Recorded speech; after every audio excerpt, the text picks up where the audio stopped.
What if I told you that the most dangerous mask you'll ever wear is not the one you put on for Halloween? It's actually the smile you fake, the silence you keep, the version of yourself that only exists so others won't reject you. That mask has a name: peer pressure, and it's one of the biggest threats to your identity. Because what peer pressure steals from you is not just your voice, it's also the permission to be real. Good day, honorable judges. My name is Latisha Raya, and I am a proud student representing 27 Junior High School of Jakarta. Today, I'm here to invite you all to talk about something that doesn't need to scream to be powerful.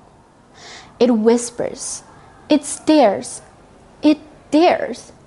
Peer pressure isn't always loud, but it is everywhere. And most of the time, we don't even realize we're giving in. Let's start with a truth that most of you won't admit.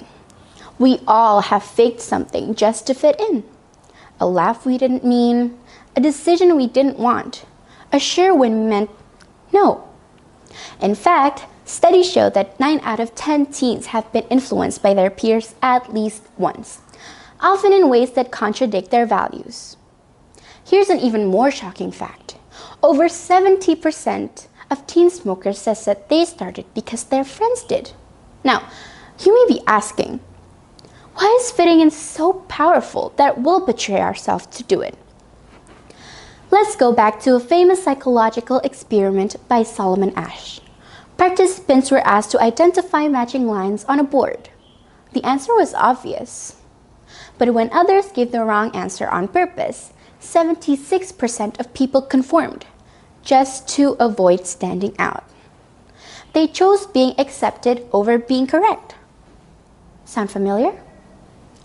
Because that's what peer pressure is. It's not a villain dragging you down. It's a reflection in the mirror asking, do you like what you see? Or would you trade it to be alike? Don't get me wrong, not all peer pressure is negative.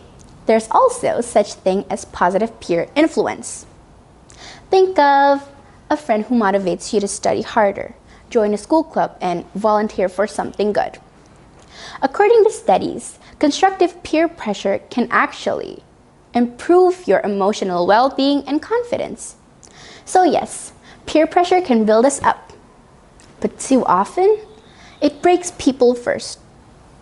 Let me give you a quick story. Another student is added to a group chat where classmates trash talk their teacher. At first, she just reads. Then she laughs. Then all of a sudden she joins in because silence feels too awkward, doesn't it? One action, one moment, one crowd that made her into someone she never meant to be. How do we stay strong? How do we resist the pressure of blending in when it's easier than standing out? Here's how. 1. Know your boundaries before they're tested. If you don't decide who you are, then someone else will. 2. Choose your people wisely. Friends should never make you shrink to stay close. 3. Practice saying no, not just to others, but also to the version of yourself that wants to disappear just to feel safe.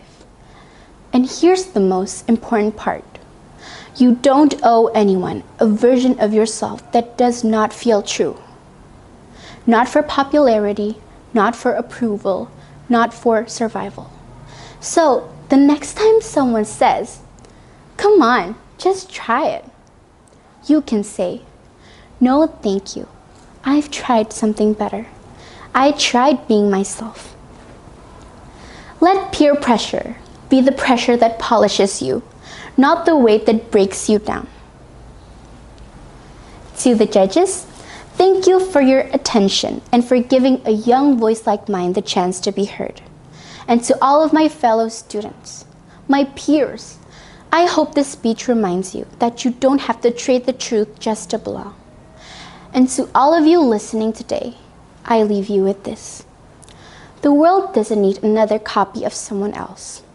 It needs you. Thank you.